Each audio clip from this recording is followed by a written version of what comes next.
Je ne sais quoi. I know you have a special something. Je ne sais quoi.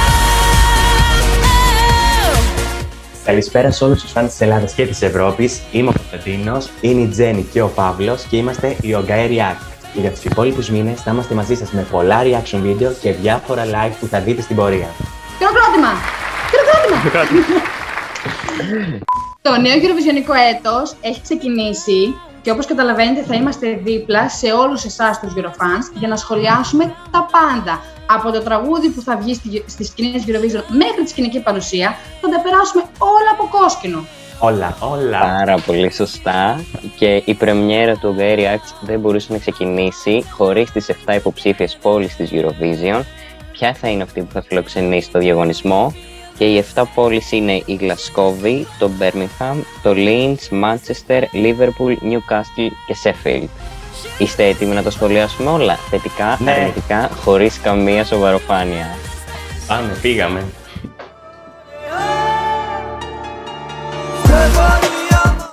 Λοιπόν, ξεκινάμε με την πρώτη πόλη.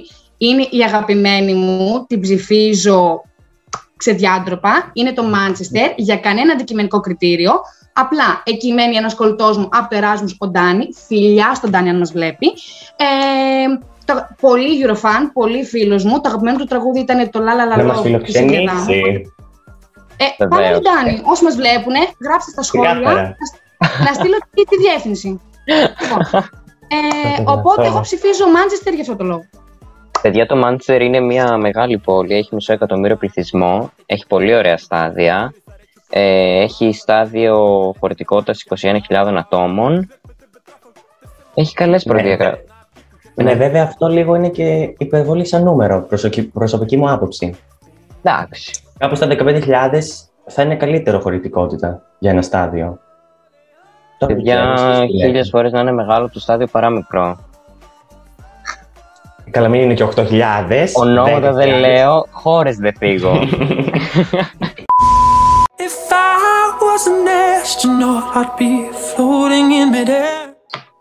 Επόμενη πόλη είναι το Λίβερπουλ. Τι λέτε? Λοιπόν, το στάδιο είναι γύρω σε 11.000 χωρητικότητα. Εντάξει, μεσαίο προς μικρό θα έλεγα. Εντάξει, δεν πολύ πεθαίνει. Είναι η πόλη των Beatles βέβαια, να το πούμε αυτό. Εμένα μου αρέσει ότι το 2008 είχαν γίνει και τα MTV. Άρα έχει μια μουσική ιστορία. Εντάξει, αυτό ναι. Σαν πόλη βέβαια δεν λέει πολλά, αλλά... Η αλήθεια είναι... Η αλήθεια είναι ότι έχουν μικρά στάδια, αλλά ξέρουν να κάνουν show. Το MTV νομίζω είχε μεγάλη επιτυχία. Τότε το 2008 να ισχύει. Παρόλο που έχουν ένα μικρό στάδιο, εγώ πιστεύω θα μπορούσαν με μια καλή παραγωγή να έχουν ένα πολύ καλό αποτέλεσμα, όπως το Ισραήλ το 19. Ναι, θα μπορούσαν, ναι. Βέβαια, σε σύγκριση τώρα με το Manchester, για να το πηγαίνουμε και λίγο με την πόλη, περισσότερες πιθανότητες έχει το Manchester πλέον παρά το Liverpool. Μη το λες. Το Τωρίνο, ας πούμε, από το πουθενά. Έτσι φαίνεται. Για το Τωρίνο το λέγανε από το 2017 που ήταν υποψήφια για την Νίκη Ιταλία τότε. Όπως και τώρα λένε για τη Γλασκόβη, αλλά θα το πούμε μετά αυτό.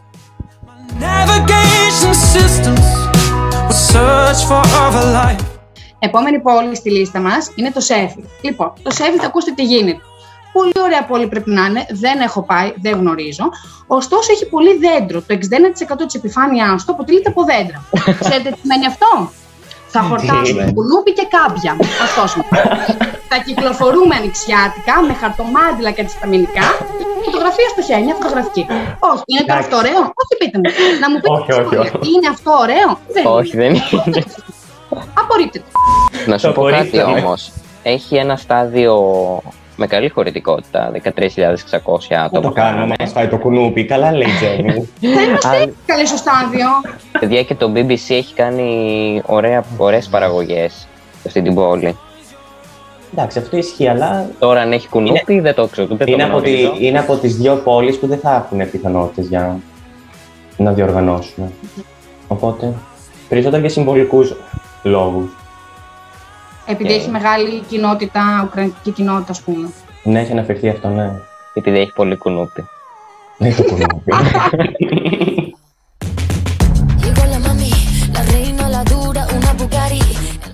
Η επόμενη πόλη από τις 7 είναι το Newcastle.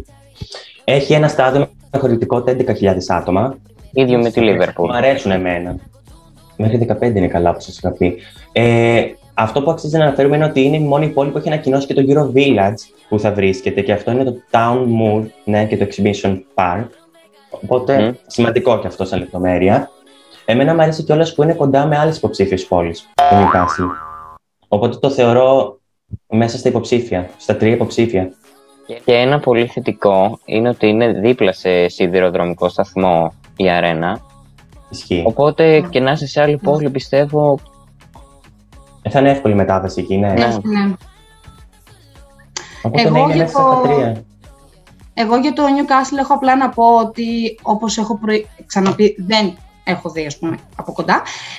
Ωστόσο, είναι κοντά σε ποτάμι, το διαπερνάει ποτάμι, είναι τα σύνορά της πόλης σε ένα ποτάμι, δεν γνωρίζω. Έχει πολλές γέφυρες.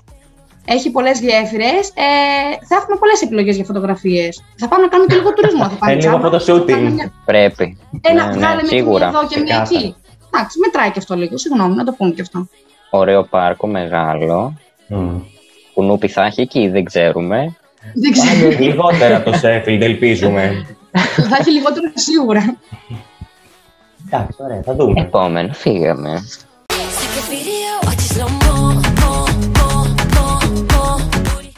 Και πάμε στο Linz, από τις πιο αδιάφορες πόλεις για μένα. Δεν ξέρω γιατί, δεν μου αρέσει το όνομα, δεν με εμπνέει. Ήθελε να γίνει πολιτιστική πρωτεύουσα της Ευρώπης, για ευνόητους λόγους δεν έγινε. Και η αρένα του έχει χωρητικότητα 13.781 άτομα. Εντάξει, καλό και αυτό. Ωραία, εγώ θέλω να είμαι αυτό το 1. Στο τέλος. Στην τουαλέτα θα σε βάλουμε. Έλα, βρίσκεται και στο κέντρο της πόλης το στάδιο. Σημαντικό αυτό. Πάντως έχει καλή χωρητικότητα. Δεν είναι ούτε πολύ μικρή ούτε πολύ μεγάλη χωρητικότητα. Να το πούμε αυτό. Είναι καλή.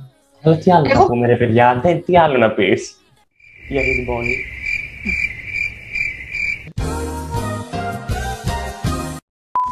Μισό λεπτό, Κωνσταντίνε, γιατί από πληροφορίες, από επικοινωνία που έχω, τώρα live. Το Linz είναι η τρίτη μεγαλύτερη πόλη της Αγγλίας, που αυτό τι σημαίνει σε ελληνικά επίπεδα, ότι θα πάμε στην Πάτρα της Αγγλίας. Δεν είναι κακό αυτό. Δεν είναι κακό. Ο Κωνσταντίνος είναι από την Πάτρα, πού είναι το κακό. Λέτε όλοι εδώ τώρα. Καλά, θα γνωρίσουμε τον Κωνσταντίνο του Linz, καλέ. Βέβαια δεν ξέρουμε αν έχει το καρναβάλι. Αν δεν έχει το καρναβάλι, εγώ δεν πηγαίνω. Δεν έχει νόημα τότε, όχι. Δεν έχει νόημα. Για μένα απορρίπτεται. Thank you, next.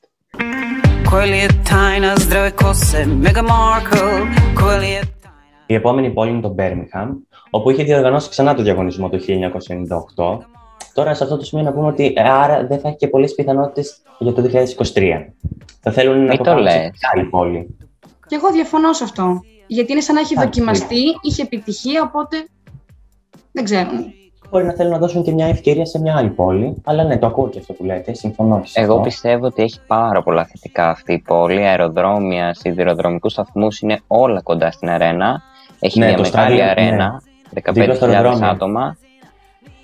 15.685, να τα λέμε και αυτά. Μέχρι το τελευταίο νούμερο. Και μην ξεχνάμε ότι έχει τεράστια ουκρανική κοινότητα. Αυτό ναι. Άρα έχει και συμβολικό τέτοιο μέσα. Ναι, για να μην ξεχνάμε κιόλας ότι και η ουκρανική τηλεόραση έχει άποψη σε όλα αυτά και μια βαρύτητα. Και βασικά να μην ξεχνάμε ότι στην ουσία η νίκη είναι της Ουκρανίας, απλά για ανωτέρα βία, στην κυριολεξία ανωτέρα βία, γίνεται στο Ηνωμένο Βασίλειο. Οπότε είναι πολύ σημαντικό και αυτό για τον Birmingham στην υποψηφιότητά του. Σας το ορκίζομαι, ήταν το πιο σοβαρό σχόλιο που έχω κάνει μια μισή ώρα που γυρνάμε το βίντεο.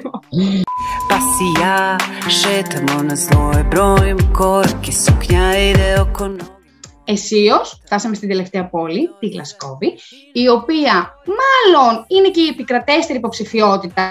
Οι Eurofans δείχνουν μια προτίμηση στη Γλασκόβη. Όχι τόσο Eurofans, να ξέρεις. Περισσότερο... γενικότερα. Γενικότερα, οι Eurofans στέλνουν Liverpool Manchester. Περισσότερο. Συγγνώμη.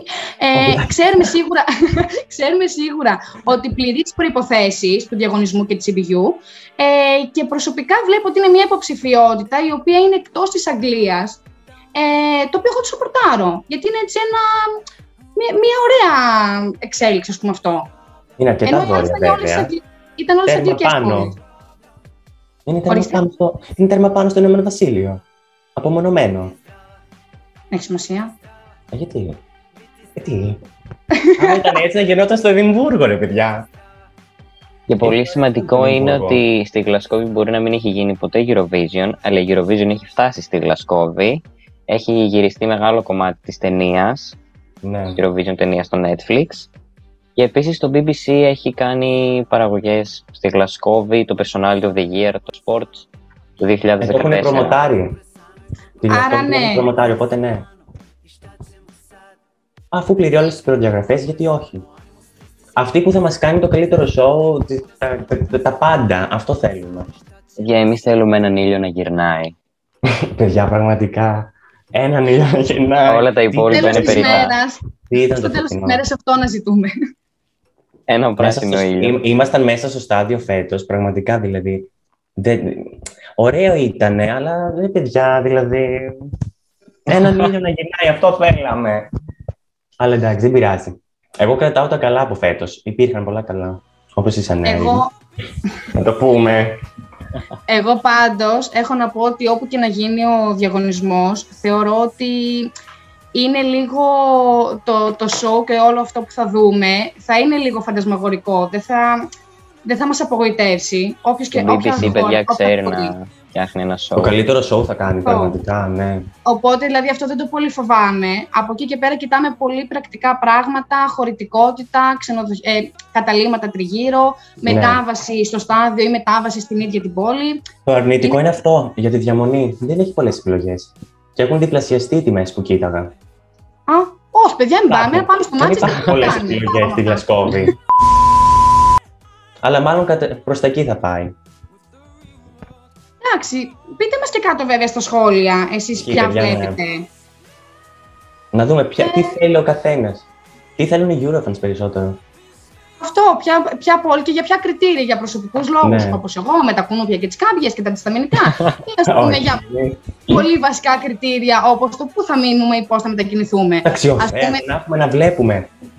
Επίσης, αν βγει την υποψηφιότητα, πούμε, την κερδίσει μια μεγάλη πόλη, η συγκοινωνία, το public transportation θα είναι πολύ περίπλοκο. Ενώ μην χαθούμε, εδώ χανόμαστε Βικτόρια Ομόνια, μην καθόμαστε εμείς άδειες και ψάχνουμε. Στη Γλασκόβη το φαντάζεσαι. Εντάξει, δηλαδή, θα είναι τραγικό. Πιο ντροπή τώρα από αυτό. Τζένι, γιατί έχεις όλο το βίντεο την Τούσκα από πίσω σου? Ισχύει. Πείτε μας στα σχόλια τη γνώμη σας, ποια πόλη θα θέλατε να φιλοξενήσει τον 67ο διαγωνισμό. Εμείς θα είμαστε παρέα μαζί σας για την υπόλοιπη χρονιά. Θα κάνουμε reaction σε όλες τις συμμετοχές, δεν θα αφήσουμε κανένα μαυροβούνιο.